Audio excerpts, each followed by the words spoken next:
Hello students, good evening. आज हम लोग फिर से फिजिक्स चैप्टर को स्टार्ट कर रहे हैं और फिजिक्स का जो चैप्टर था चैप्टर 4 हम लोग पढ़ रहे थे मैग्नेटिक इफेक्ट ऑफ करंट। तो उसमें हम लोगों ने 3-4 जो है लेक्चर कर लिए थे। तो आज अगला लेक्चर है और हम लोग स्टार्ट करेंगे यहाँ से। जो आपको दिख रहा है यहाँ पे topic, magnetic field inside a straight solenoid. तो एक सॉलिनॉइड होता है, तब फिर उस केस में मैग्नेटिक फील्ड क्या होता है उसके अंदर, ठीक है। तो जैसे देख रहे हो कि सॉलिनॉइड ये है, इसको और अच्छे समझने के लिए आप ये देखिए कि आपने छोटी क्लासेस में पढ़ रखा है कि जब भी कोई मैग्नेटिक फील्ड कोई सॉलिनॉइड हो, यानी सॉलिनॉइड के फॉर्म में हो, ये चीज़ ऐसे ना हो करके कुछ ऐसे भी आपने देखा था, तो उस केस में जो मैग्नेटिक फील्ड निकलती है इसके दो पोल्स होते हैं, नॉर्थ पोल साउथ पोल। तो नॉर्थ पोल से निकल के साउथ पोल पे इसकी एंडिंग होती थी, ये आप लोग जानते हैं। और यहाँ पे आपने 3 केसेस देखे थे, अगर आपको याद होंगे छोटी क्लास में, तो 3 केस आपने देखा था कि मैग्नेटिक फील्ड लाइंस क्या होती हैं, जो पोल्स होते हैं वहाँ सबसे ज़्यादा होती हैं, ठीक है, और सबसे ज़्यादा पावरफुल वहीं होती हैं, और यहाँ हॉरिजॉन्टल जगह पे कम होती हैं। तो देखिए यहाँ पे स्ट्रक्चर आपको बना दिख रहा है साफ साफ, और इसमें आप देख रहे हो कि मैग्नेटिक फील्ड लाइंस कैसे जा करके पास कर रही हैं, ठीक है। तो यहाँ पे हम लोगों ने सारी चीज़ें बात अपने छोटी क्लासेस में देख ली थी कि मैग्नेटिक फील्ड लाइंस पोल्स पे ज़्यादा होती हैं और वहीं पे वो सबसे ज़्यादा पावरफुल होती हैं। हॉरिजॉन्टल पे ये कम होती हैं, तो वहाँ ज़्यादा पावरफुल नहीं होती हैं। और ये जो मैग्नेटिक फील्ड लाइंस होती हैं एक दूसरे को कभी कट नहीं करती हैं, वरना मैग्नेटिज्म ख़त्म हो जाता है।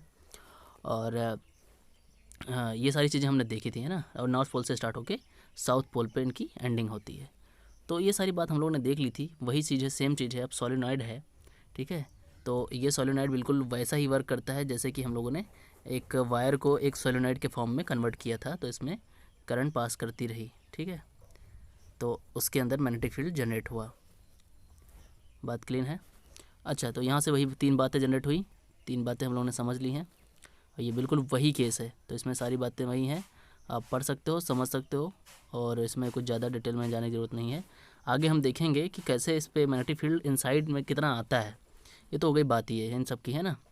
बट अगर एक स्ट्रेट एक सोलेनॉइड हो अपने पास, एक सीधा सा सोलेनॉइड हो और उसमें करंट पास कर रही हो, सपोज दैट ये सोलेनॉइड है और इस पर कुछ ऐसे वायर्स हैं, ठीक है, वायर लगे हुए हैं और इस पर करंट फ्लो कर रही है, उस केस में हमें बताना है कि मैग्नेटिक फील्ड क्या होगी उस सोलेनॉइड के अंदर, ठीक है। तो आओ देखते हैं, कैलकुलेट करते हैं कैसे आएगा। तो देखिए, ये एक आपको जो फिगर दिख रहा है, ये एक ऐसा फिगर है कि एक लंबा सा, एक बहुत बड़ा सा सोलेनॉइड है, ठीक है। तो पूरा निकालने के लिए हमें बहुत प्रॉब्लम हो जाएगी, तो उसको हम क्या करेंगे, कट करके निकालेंगे पहले, ठीक है। और हमने पढ़ रखा है कि हम लोग क्या कर सकते हैं, कोई भी डिस्ट्रीब्यूशन ऑफ चार्ज हो, यानी कोई भी डिस्ट्रीब्यूशन ऑफ करंट हो और हमें मैग्नेटिक फील्ड निकालना हो, उस केस में हम क्या अप्लाई करते हैं, एम्पियर सर्कुटल लॉ, ठीक है।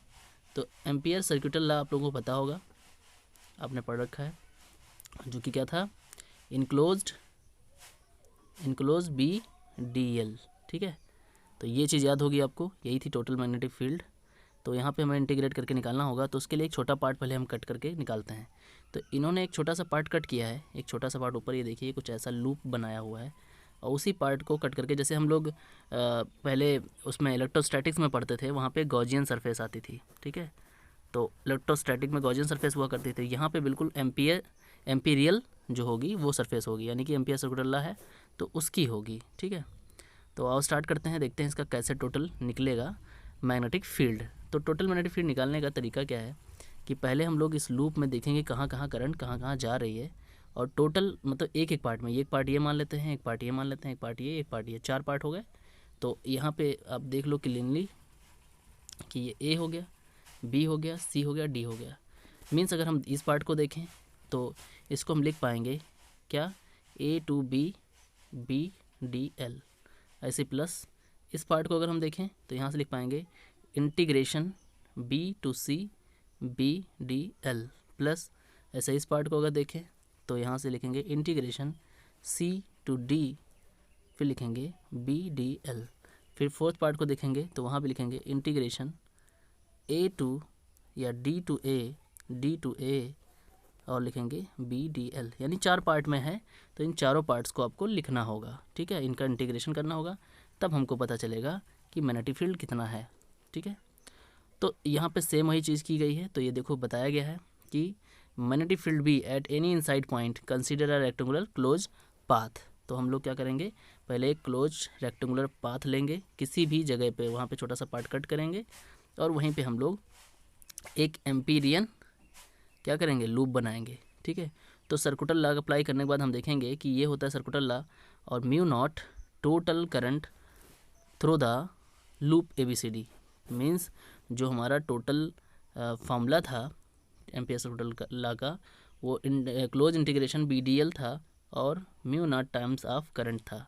ये फार्मूला आप लोगों ने देख रखा है, उसी फार्मूले का यहाँ पे यूज़ किया जा रहा है। ये बहुत इंपॉर्टेंट फार्मूला है, ठीक है, बिल्कुल ध्यान से समझें।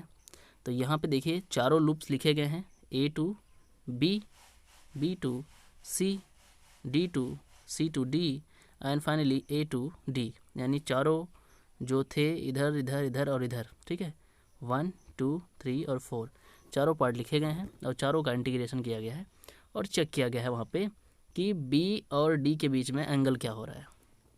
तो जहाँ पे 90 डिग्री हुआ है वो cos 90 की वैल्यू 0 होती है, तो वो 0 हो जाएगा। ठीक है, तो देखिए B to C अगर हम देखेंगे B to C, तो हम देख पा रहे हैं B to C कहाँ है। तो यहाँ पे आप देखेंगे कि मैग्नेटिक फील्ड इस डायरेक्शन में जा रही है। ठीक है, तो ये आपका देखिए मैग्नेटिक फील्ड डायरेक्शन में हो गया और आपका जो लेंथ है वो इस डायरेक्शन में हो, तो दोनों में 90 डिग्री का एंगल बन गया, तो ये 0 होगा। ठीक है, सेकंड केस जो हमारा A to या D to A होगा, ये भी 90 डिग्री होगा क्योंकि जो मैग्नेटिक फील्ड है उस डायरेक्शन में जा रही है और DL इस डायरेक्शन में जा रहा है, तो ये भी 90 डिग्री बनेगा। ठीक है, और ये D to जो हमारा ये A to D जाएगा, ये भी होगा। तो ठीक है, यहाँ पे देख सकते हो कि कहाँ कहाँ 0 हो रहा है और केवल बस एंगल आपको देखना है किसके किसके बीच, B और DL के बीच में, इन दोनों के बीच में हमें आपको एंगल देखना है। अगर जहाँ 90 डिग्री हो रहा होगा तो वो वैल्यू जाहिर सी बात है कि क्लोज इंटीग्रेशन BDL है, तो ये BDL cos थीटा होता है, तो फाइनली cos 90 हो जाएगा और cos 90 की वैल्यू 0 होती है, तो ये पूरा वैल्यू मल्टीप्लाई में लिखा हुआ है तो वो 0 हो जाएगा। ठीक है, आसानी से, तो ये चीज़ ध्यान रखिए। तो वही सेम प्रोसेस यहाँ लिया गया है और इनका निकाला गया है वेक्टर। ठीक है, स्केलर प्रोडक्ट, और स्केलर प्रोडक्ट आपको दिख रहा है सबका आ रहा है 0, इसका भी आ रहा है 0 क्योंकि A to D भी 90 था। ठीक है, और C to D 0 आ रहा है। ठीक है, तो यहाँ पे देख लिया गया है कि कहाँ कहाँ 0 है, तो बता रहा है कि जो B 0 है फॉर आउटसाइड द सॉलिनॉइड, मतलब आउटसाइड जो हम देख रहे हैं वो क्या है, 0 है। मतलब आपको ज़्यादा यहाँ परेशानी नहीं लेनी है, ज़्यादा कुछ नहीं समझना है, इतना समझना है कि ये जो डायरेक्शन है, ये दो डायरेक्शन है, यानी कि इसके सामने वाली ये डायरेक्शन, इससे बन रहा है कितना, 90 डिग्री, सॉरी 0 डिग्री, तो यही हम कंसीडर करेंगे क्योंकि cos 0 डिग्री का वैल्यू होता है 1।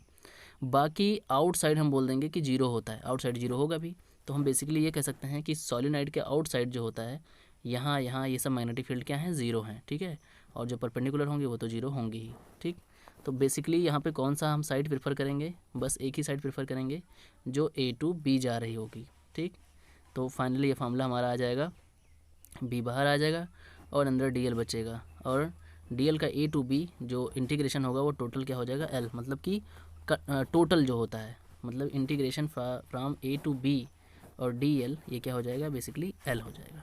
ठीक, यानी टोटल हो जाएगा, टोटल लेंथ हो जाएगा। तो बस अब ये देख लो, अब ये यही चीज़ हो गई, तो यहाँ पे सीधा आंसर आ गया आपका कि जो हमारा क्लोज BDL यानी क्लोज BDL यानी कि जो हमारा मैग्नेटिक फील्ड आया वो क्या आया, सीधा B और L, यानी जो मैग्नेटिक फील्ड फैली हो और लेंथ हो उतना ही मैग्नेटिक फील्ड होता है किसी भी पॉइंट पे कहीं भी निकालते हो तो। लेकिन अगर वहाँ पे मान लो n टर्न्स हों, मतलब कि बहुत सारे ऐसे 1 हों, 2 हों, 3 हों, 4 हों, ऐसे बहुत सारे टर्न्स हों, ठीक है, तो बहुत सारे कॉइल्स हों, तो नंबर ऑफ़ कॉइल्स को मल्टीप्लाई कर देते हैं, तो फाइनली जो फार्मूला बन के आता है वो आप नीचे देख सकते हो, वहाँ पे n मल्टीप्लाई हो जाएगा आपका। ठीक, तो टोटल क्या हो जाएगा, फार्मूला क्या था स्टार्टिंग से, close integral BDL equals to mu naught I था। ठीक है, ये था एम्पियर सर्कुलर लॉ। तो आपको यहाँ क्या करना है, कंपेयर करके कि देखेंगे ये आपका आ गया है टोटल BL, यानी कि इंटीग्रेशन करने के बाद ये आ गया है। ओके, और वैसे जो एम्पियर सर्कुलर लॉ होता है वो क्या होता है, म्यू नॉट I। ठीक, तो दोनों इक्वेट कर दिया। अब करंट हमें देखना है, टोटल करंट क्या होगी। तो यहाँ पे अगर हम मान लेते हैं कि n नंबर ऑफ़ टर्न्स हों और किसी भी वायर की लेंथ कितनी हो, L हो, तो क्या हो जाएगा, टोटल करंट NL हो जाएगा। क्लियर है, तो ये हो गया आपका सेकंड केस में। अगर करंट उसमें आई फ्लो कर रही हो तो आई इसमें मल्टीप्लाई भी हो जाएगा, यानी टोटल करंट जो होगी वो होगी NIL। क्लियर है? अब यही चीज़ आकर के यहाँ पुट कर देंगे तो BL इक्वल्स टू हो जाएगा म्यू नॉट आई की जगह पे टोटल करंट कितना आ चुका है, ये देख रहे हैं आप, टोटल करंट आई टोटल आया हुआ है NIL। ठीक है, L कैंसिल हो गया तो आ गया B equals to mu naught NI। ठीक, तो ये आपका जो है ये फॉर्मूला है यहाँ पे किसी भी सॉलिनॉइड के इनसाइड अगर हम निकालते हैं मैग्नेटिक फील्ड तो यही फॉर्मूला अप्लाई करेंगे। ठीक है, तो बात समझ में आ गई। ये जो टोटल डिस्कशन था ये केवल बस निकाला गया है पहले इंटीग्रेशन मेथड से। ठीक है, तो जो BL निकला है उसको एम्पियर सर्कुलर लॉ से इक्वेट कर दिया गया है। ठीक है, और ये बाकी जो सारी बातें की गई हैं अलग अलग वो दिखाई गई हैं कि उसके आउटसाइड जो होता है क्या होता है, जो मैग्नेटिक फील्ड होती है वो ज़ीरो होती है। क्लियर है? तो बात समझ में आ गई होगी। ये सोलेनाइड के लिए था, इंपॉर्टेंट है ये सब चीज़ें, आप बिल्कुल प्रैक्टिस कर लें एग्ज़ाम में सोलेनाइड। ठीक है, और इसका एक पार्ट और होता है कि किसी सोलेनाइड को अगर हम पूरी तरह से, अब ये सोलेनाइड था, एक सोलेनाइड को अगर हम पूरी तरह से घुमा दें एक सॉलिड सर्कुलर रिंग के रूप में, ठीक है, तो ये इसका एक पार्ट होता है जो कि कहलाता है टोराइडल। ठीक है, नीचे वाला पार्ट है वो टोराइडल का ही पार्ट है, सोलेनाइड का ही पार्ट है, ये आप देख सकते हो यहाँ पे। तो ये सारी चीज़ें बहुत इंपॉर्टेंट एग्जाम में सीधे आ जाती हैं, टोराइडल सोलेनाइड। तो लाओ ये भी देख लेते हैं टोराइडल का क्या रूल है। टोराइडल वही चीज़ है कि इसका भी पूछा गया है magnetic field due to toroidal solenoid, तो उस केस में क्या होता है। तो टोराइडल बेसिकली क्या है कि आप समझ सकते हो कि a solenoid bent into the form of closed ring is called toroidal solenoid. ठीक है, तो जो टोराइडल सोलेनाइड होता है वो क्या होता है, एक रिंग के फॉर्म में होता है, जो आपको यहाँ पे साफ साफ नज़र आ रहा है। ऐसे फॉर्म में उसको अगर मोड़ दिया जाए तो फिर हमें बताना है कि मैग्नेटिक फील्ड कितना कहाँ हो सकता है, उसके इनसाइड यानी P पॉइंट पे, उसके Q पॉइंट पे। ठीक है, यहाँ पे आउटसाइड और इनसाइड यानी एक्सटीरियर इंटीरियर दोनों जगहों पे बताना है। अगर उसमें मैग्नेटिक फील्ड उसके अलोंग अगर उसमें फ्लो कर रही हो, ठीक है, और वायर उसके किनारे किनारे ऐसे ऐसे चढ़ाया हो, ठीक है, तो मैग्नेटिक फील्ड उसके अंदर अंदर मूव करेगी। ऐसे केस में क्या हो सकता है, magnetic field in the interior and exterior यानी Q पॉइंट पे और P पॉइंट पे। ठीक है, तो आओ समझ लेते हैं इसमें क्या है कहानी। तो देखो जो ये पार्ट आपको दिख रहा है ये उसका एक सेक्शनल पार्ट है, मतलब कि जो यहाँ पे इसका एक सर्कुलर पार्ट जो था ये, इसमें से कोई एक पार्ट इतना काटा गया है ऐसे। ठीक है, तो ये पार्ट काटा जाएगा। ठीक, और उसका कुछ जो व्यू आपको नज़र आएगा वो कुछ ऐसा होगा जो आपको यहाँ दिख रहा है। तो वही चीज़ यहाँ पे देखा गया है कि इसके इंटीरियर मतलब कि सोलेनॉइड के जो इंटीरियर पार्ट है, अभी हम यहाँ की बात नहीं कर रहे, इस जगह पे यानी इस जगह पे कहीं क्या होगा, मैग्नेटिक फील्ड। तो मैग्नेटिक फील्ड निकालने के लिए देखो यहाँ पे अलग अलग केसेस में लिया गया है।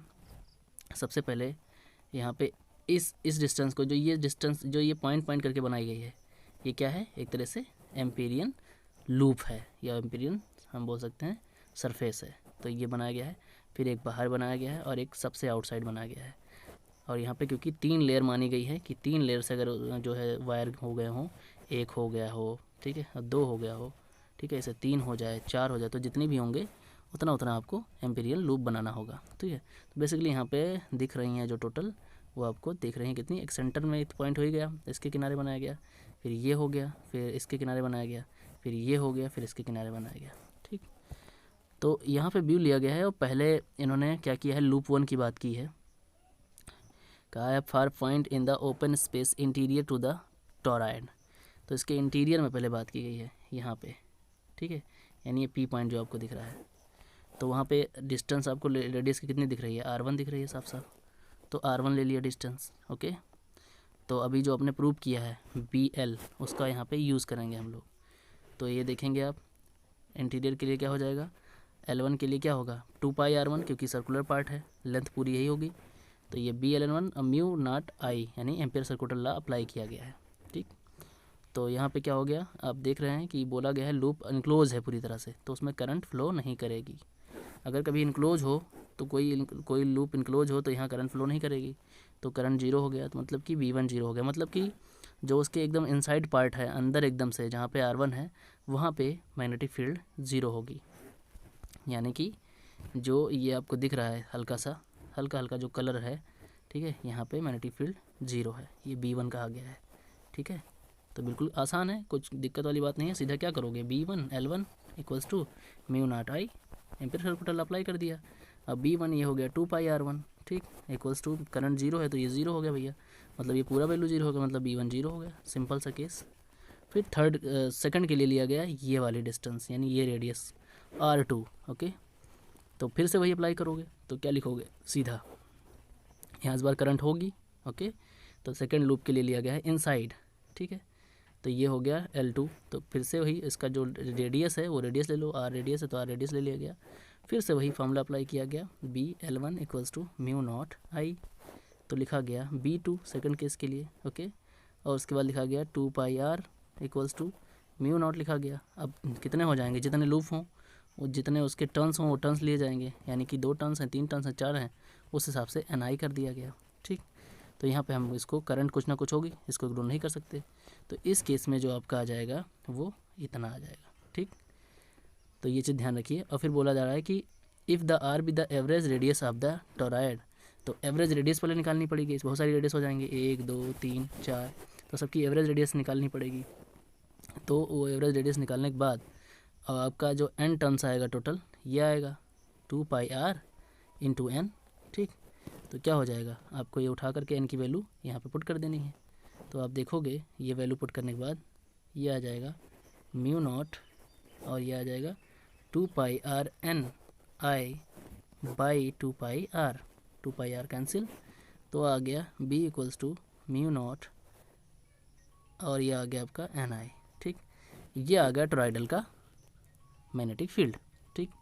तो ये बहुत इंपॉर्टेंट है। फिर अगला केस देख लीजिए, V3 भी आपका जीरो हो रहा है। V3 कहाँ है, एक्सटीरियर पॉइंट पे, एक्सटीरियर पॉइंट पे भाई करंट नहीं होगा तो मैग्नेटिक फील्ड नहीं होगा, तो एक्सटीरियर पे जीरो होना ही है। तो तीनों केस इन्होंने निकाल के आपको दिखा दिया है, ठीक है।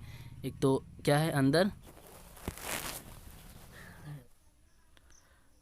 तो बात एकदम क्लियर हो गई। बाकी अब ये ध्यान रखें, ये जो आपको दिख रहा है कि एम्पियर सर्कुलर लॉ आपको ऐसे अप्लाई करना है, ठीक है।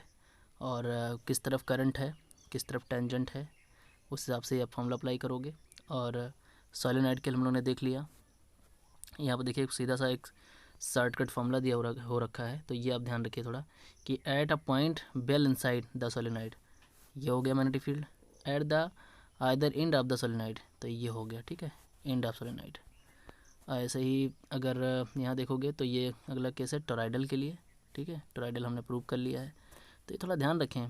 बाकी magnetic field is zero outside the toroidal, तो चाहे आउटसाइड टोराइडल हो चाहे सोलेनोइड हो, आउटसाइड जीरो ही होता है मैग्नेटिक फील्ड।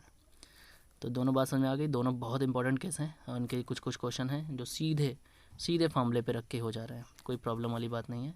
इनको थोड़ा थोड़ा देख के कर सकते हो। NCERT के क्वेश्चन हैं, कुछ आपके बोर्ड्स के क्वेश्चन हैं, ठीक है। जो जैसा हो वैसे प्रेफर करके इन सब क्वेश्चन को देख लो। ओके, अब देखो आगे की बात हम करते हैं। अगला टॉपिक हमारा आ रहा है कि फोर्स, ये तो आप पहले भी पढ़ चुके हो लेकिन थोड़ा बहुत हम लोग डिस्कस कर लेंगे इसके बारे में। यहाँ पे दिख रहा है force on a moving charge in a magnetic field. अब कोई मैग्नेटिक फील्ड हो तो उस पर क्या होगा, मूविंग चार्ज पे क्या होता है, तो वहाँ कौन सा लॉरेंस फोर्स लगता था, आपने पहले ही पढ़ रखा है, तो लॉरेंस फोर्स लगता है। लेकिन अब यहाँ पे सारी बातें लिखनी होंगी, एक एक चीज़ हमें दिखाना होगा कि किस किस चीज़ों पे डिपेंड करता है। तो लॉरेंस फोर्स को थोड़ा फिर से डिटेल में देख लेते हैं। सेम वही चीज़ कि अब मान लो यहाँ पे क्रॉस क्रॉस क्रॉस क्रॉस, मतलब क्या, मैग्नेटिक फील्ड फैली हुई है, ठीक है। क्रॉस क्रॉस शो करता है मैग्नेटिक फील्ड को, प्लस प्लस शो करता है इलेक्ट्रिक फील्ड को, ठीक है। तो अब इसमें कोई चार्ज पार्टिकल अगर एंटर करता है, ठीक है, फॉर एग्जांपल हमारी मैग्नेटिक फील्ड फैली हुई है इस डायरेक्शन में, ये रहा मैग्नेटिक फील्ड, ठीक है। और यहाँ से हमने एक चार्ज Q है, ठीक है, एक इलेक्ट्रॉन है जिसका चार्ज Q है, वो अगर इस पर एंटर करता है कुछ एंगल बनाते हुए, ये एंटर कर रहा है सपोज दैट, तो इसने मैग्नेटिक फील्ड के साथ थीटा एंगल बना लिया है, ठीक। और वो B वेलोसिटी से आगे बढ़ रहा है, ओके, B वेलोसिटी से आगे बढ़ रहा है और उसका चार्ज क्या है, Q है। तो उस केस में क्या होगा कि उस पर एक फोर्स लगेगा, उस जो चार्ज पार्टिकल होगा उस पर फोर्स लगेगा और वही फोर्स होता है लॉरेंज फोर्स, ठीक। तो ये चीज़ ध्यान रखिए। अब ये फोर्स जो है क्या करता है, क्या किन चीज़ों पर डिपेंड करता है, तो एक लॉरेंज जो थे वो साइंटिस्ट थे, उन्हीं के नाम पे ये फोर्स पड़ा है। तो आप देखोगे कि यहाँ थीटा एंगल बना रहा है, मीन्स यहाँ से एक परपेंडिकुलर इधर आएगा, ठीक है, और ये तो एक परपेंडिकुलर है ही है, तो उसे थीटा एंगल बना रहा है, मतलब इसको रिजॉल्व करना पड़ेगा। और आप पहले भी पढ़ चुके हो, रिजॉल्व करते हैं जब, तो जिधर थीटा होता है उधर कॉस थीटा होता है, मतलब कि इस v को रिजॉल्व करोगे तो इधर आएगा v कॉस थीटा, ठीक, और ये वाला आएगा v साइन थीटा, क्लियर, ये बात आपको पहले से पता है, रेजोल्यूशन में ही करते थे। अब यहाँ पे देखेंगे कि जो आपका फोर्स है वो किन चीज़ों पर डिपेंड कर रहा है। मैग्नेटिक फील्ड के वो डायरेक्टली प्रोपोर्शनल होगा, ठीक है, पहला केस है। सेकंड ये था, एक्सपेरिमेंटली देखा गया कि जो आपका चार्ज है उसके भी ये डायरेक्टली प्रोपोर्शनल होता है।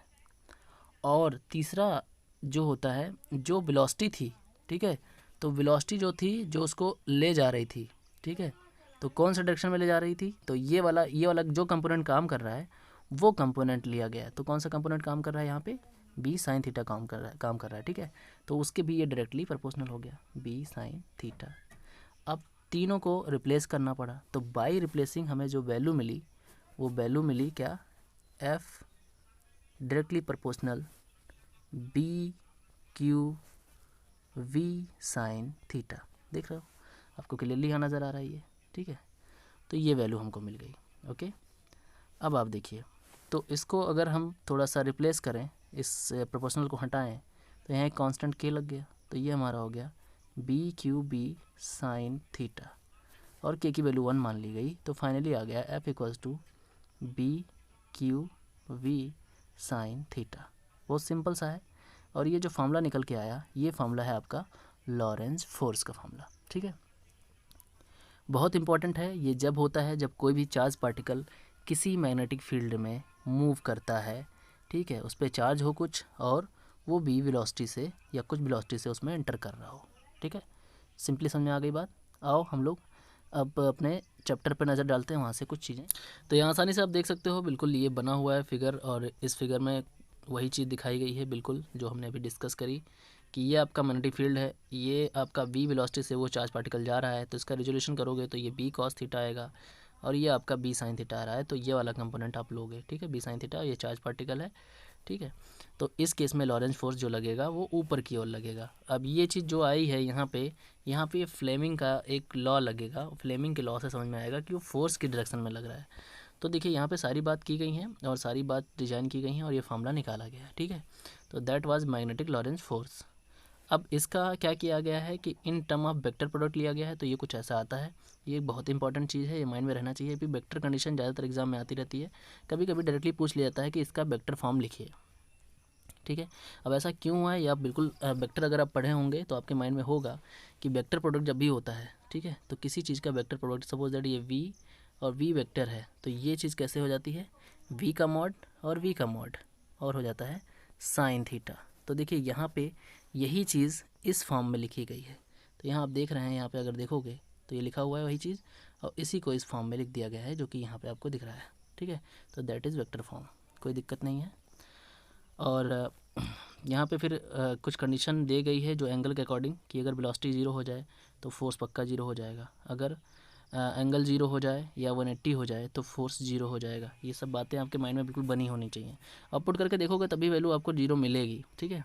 इन केस ऑफ अगर थीटा 90 डिग्री हो जाए तो फोर्स आपका क्यू बी बी हो जाएगा, क्योंकि साइन 90 की वैल्यू 1 होती है, तो कोई प्रॉब्लम नहीं है।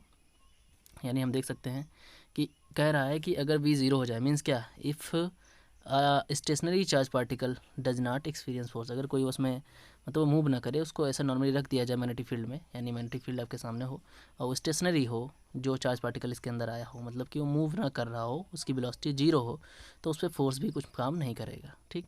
एंगल 0 मीन्स उसी डायरेक्शन में जा रहा हो जिस डायरेक्शन में वो मैग्नेटिक फील्ड फैली है, उसी डायरेक्शन में अपना ये चार्ज पार्टिकल भी जा रहा हो, तो उस पर कोई फोर्स एक्सपीरियंस नहीं होगा। अपोजिट डायरेक्शन में जा रहा हो, मतलब 180 डिग्री पे जा रहा हो वो चार्ज पार्टिकल, तब भी कोई फोर्स एक्सपीरियंस नहीं करेगा, ठीक है। मीन्स कुछ एंगल बनाना चाहिए, अगर 90 डिग्री है तो उस केस में आपका फोर्स क्यू वी भी हो जाएगा। बाकी ये छोटी छोटी बातें हैं माइंड में आपके हमेशा बनी रहनी चाहिए, ठीक है। तो ये हो गया आपका सारा केस लॉरेंज फोर्स का, ठीक है। अब यहीं से जनरेट होता है फ्लेमिंग्स लेफ्ट हैंड रूल। अब फ्लेमिंग्स का लेफ्ट हैंड रूल क्या कहता है कि आप तीनों उंगलियों को, जो आपका ये आपका फिंगर है, ये आपका मिडिल फिंगर है और ये आपका थंब फिंगर है, इन तीनों फिंगर को आपको ऐसे, मतलब कि ऐसे स्ट्रेच करना है कि तीनों 90 डिग्री पे हों, पहली बात तो। और ये जो आपका जो ये पॉइंट फिंगर है या फोर फिंगर है वो किसकी डायरेक्शन में जाना चाहिए, तो ये ऐसे आपको ऐसे स्ट्रेच करोगे। देखो मैं एक एक चीज़ बता दूँ, आपको ध्यान रखना है थोड़ा, कि आपका ये फोर फिंगर किसके डायरेक्शन में होना चाहिए, मैग्नेटिक फील्ड के डायरेक्शन में, और जो आपका ये थंब होना चाहिए वो फोर्स के डायरेक्शन में, और जो आपका ये मिडिल फिंगर होना चाहिए वो करंट के डायरेक्शन में होना चाहिए, ठीक है। तो बिल्कुल माइंड में होना चाहिए। अब इसको ऐसे याद रखने के लिए इसको एफ से फादर, एम से मदर, ठीक है, और बाकी ये करंट होती है, करंट यानी सी से तो यानी चाइल्ड बोल सकते हो। तो मदर सॉरी क्या हो गया ये, मदर, फादर, मदर और चाइल्ड, ऐसे याद रखना। बाकी देख सकते हो अपने हिसाब से जैसे भी याद कर लो, तो ये ध्यान रखना है। राइट हैंड रूल क्या कहता है, राइट हैंड रूल बिल्कुल वैसा ही है, बस इनको आपको अपनी पाम को ऐसे स्ट्रेच करना है, ठीक है। वो लेफ्ट हैंड था, ये राइट हैंड है, बस ध्यान रखना लेफ्ट हैंड राइट हैंड में है क्या, जिसमें आपका थंब करंट के डायरेक्शन में होना चाहिए, जो आपकी पाम हो फोर्स ऊपर ऐसे लगेगी, ऊपर ये 3D है, और ये जो सारी आपके सारे फिंगर्स जो हैं उन सब फिंगर के डायरेक्शन में होना चाहिए, मैग्नेटिक फील्ड के डायरेक्शन में होना चाहिए। तो ये बिल्कुल ध्यान रखना है, ये फ्लेमिंग का लेफ़्ट हैंड रूल है और ये फ्लेमिंग का पाम रूल है या राइट हैंड रूल है, और ये दोनों में से एक एग्ज़ाम में आ जाता है जिसमें आपको सारी बातें लिखनी होती हैं। अब बिल्कुल सिंपल सा केस है, बिल्कुल यहीं से अराइज हुआ है, कोई इसमें ज़्यादा कुछ राम कथा नहीं है, ठीक है। तो ये बस ये चीज़ें क्यों आई, क्योंकि जो rules for finding the direction of force and charge particle, ठीक है, तब कभी भी कोई भी चीज़ है, जैसे कि कोई चार्ज पार्टिकल किसी मैग्नेटिक फील्ड में जाता है और कैसे जाना चाहिए, परपेंडिकुलरली, तो उस केस में आपका जो मैग्नेटिक फील्ड यानी बी है, जो आपका चार्ज पार्टिकल यानी क्यू है, जो आपका फोर्स यानी कि एफ है। तो इन सब का डायरेक्शन पता करने के लिए आपका लेफ़्ट हैंड रूल फ्लेमिंग का और राइट हैंड रूल आया, ठीक है। तो आप समझ गए होंगे ये सब चीज़ें। तो बस छोटे छोटे न्यूमेरिकल्स हैं, आप अपने बुक से कर लीजिए, समझ लीजिए। ओके, तो ये हमारा हो गया फ्लेमिंग का लेफ़्ट हैंड रूल। और फिर वही चीज़ यहाँ पे नीचे जनरेट की गई है और उसको और डिटेल में किया गया है कि व्हाट इज़ लॉरेंस फोर्स। तो लॉरेंस फोर्स आप अच्छे से पढ़ चुके हो, लॉरेंस फोर्स क्या होता है, इसमें आपको ज़्यादा बताने की ज़रूरत नहीं है, ठीक है। और बेसिकली एक बात आपको यहाँ देखनी होगी कि जो लॉरेंस फोर्स का क्लियर फार्मूला है वो कुछ ऐसा है। अब वो ऐसा क्यों है आप देख लेते हैं, क्यों है ऐसा, क्योंकि जैसे मैग्नेटिक फील्ड फैला हुआ है तो मैग्नेटिक फील्ड क्या होगा, उस पर एक फोर्स होगा चार्ज की वजह से, ठीक है। तो एक इलेक्ट्रिक फील्ड भी होगी, ठीक है, इलेक्ट्रिक फोर्स भी होगा, सॉरी इलेक्ट्रोमोटिक फोर्स होगा, तो वो होगा एफ ई, ठीक है। और दूसरा जो फोर्स है वो होगा मैग्नेटिक फोर्स, तो दोनों फोर्स आपके ऐड होंगे, ठीक। तो ये जो होता है ये क्यू ई होगा, और ये जो आपका होता है मैग्नेटिक फोर्स वो क्यू वी और वी होता है, क्लियर है। तो क्या होगा यहाँ से क्यू क्यू कॉमन हो जाएगा, तो आपका जो फोर्स बनेगा टोटल वो फोर्स होगा आपका लॉरेंस फोर्स, ठीक।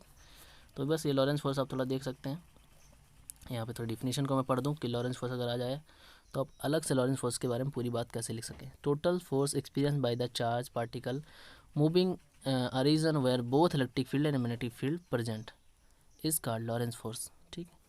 मतलब बेसिकली लॉरेंस फोर्स ने ही ये सारी चीज़ें की थी, बट जो लॉरेंस फोर्स का पूरा मैटर है वो ये है कि जहाँ पे मैग्नेटिक फील्ड, ठीक है, प्लस इलेक्ट्रिक फील्ड दोनों हो, magnetic field and electric field दोनों हो, उस केस में क्या होगा कि इलेक्ट्रिक फील्ड भी उस पर, सॉरी इलेक्ट्रिक फोर्स भी उस पर लगेगा, यानी इलेक्ट्रोस्टैटिक फोर्स भी लगेगा और मैग्नेटिक फोर्स भी लगेगा, तो दोनों फोर्स उस पर लगेंगे, तो दोनों फोर्स एक्सपीरियंस करेगा वो चार्ज पार्टिकल, वो है आपका लॉरेंस फोर्स, क्लियर है।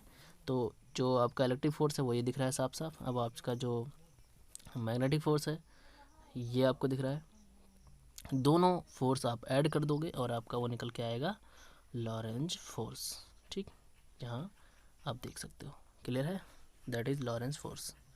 बिल्कुल आसानी से, बिल्कुल आराम से समझिए और इस सब को नोट करके रखिए, बहुत इजी क्वेश्चन आने वाले हैं एग्ज़ाम में आपके, आराम से कर पाएंगे आप। ओके, चलो आगे बढ़ते हैं। तो ये सारी बातें हो गई हम लोगों की। अच्छा, अब इसमें हो सकता है एक लेक्चर और आए, फाइनल इस चैप्टर का फाइनल लेक्चर जो होगा, तो उसमें हम क्या क्या चीज़ें इंक्लूड कर लेंगे। सबसे इंपॉर्टेंट चीज़ मैं स्टार लगा दूँ आपको, ठीक है, ये सारी चीज़ें आप कर लीजिए। पहला नंबर तो साइक्लोट्रॉन बहुत इंपॉर्टेंट होगा। साइक्लोट्रॉन का जो प्रिंसिपल है एग्ज़ाम में अक्सर आता है और लोग इसको इग्नोर करके जाते हैं, ये बहुत बड़ी गलती है, आपको इसको इग्नोर नहीं करना है, ठीक है, अच्छे से पढ़ना है। दूसरा आपका होगा कि जब मैग्नेटिक फील्ड में कोई भी आपका ये जो मूविंग चार्ज या कोई भी मूविंग कंडक्टर होता है तब उस पर कितना फोर्स लगता है, ठीक है।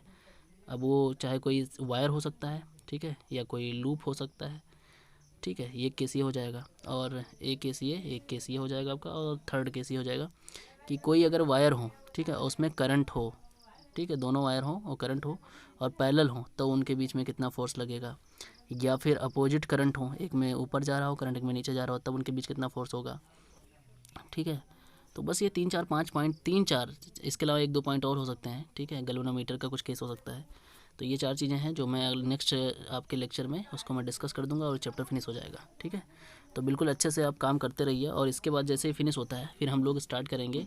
अब ये मैंने बोला था पहले से भी कि हम लोग अब स्टार्ट करेंगे दो अलग से, या तो इलेक्ट्रॉनिक फिजिक्स से स्टार्ट कर देंगे या तो फिर मॉडर्न फिजिक्स स्टार्ट करेंगे। ठीक है, ये मेरे हिसाब से होगा और हम लोग फटाफट फिनिश कर लेंगे, कोई दिक्कत नहीं है। 2 लेक्चर में बस मैक्सिमम 2 लेक्चर, इससे ज़्यादा नहीं पढ़ना है आपको। पूरी कहानी ख़त्म, उसी में हम सारी बात समझते चलेंगे। और आप बिल्कुल टेंशन मत लीजिए कि आपका कुछ मिस हो रहा है। इसको ख़त्म करने के बाद फिर से मैं आपका रिवीजन शुरू करने वाला हूँ और जैसे ही रिवीजन स्टार्ट होगा, ठीक है, आपको सारी चीज़ें मैं बहुत डिटेल में पढ़ाने वाला हूँ जो आप कभी सोच नहीं सकते। बिल्कुल मैं एकदम से आपको वो जेई लेवल और आपका जो नीट लेवल है वो स्टार्ट हो जाएगा, क्योंकि मेरा अब जो डर है वो ख़त्म हो जाएगा आपके बोर्ड के लिए, क्योंकि बोर्ड लेवल जो है वो हम जल्दी से आपको पढ़ा रहे हैं। बोर्ड लेवल आपका फिनिश हो रहा है, नो प्रॉब्लम। फिर आपका जब ये लेवल स्टार्ट होगा तो आप स्ट्रांग होना स्टार्ट हो जाओगे। ठीक है, सो डोंट वरी, बस लगे रहें, आप सारा काम करते रहें, keep continue and don't take any tension. ठीक है, तो मिलते हैं।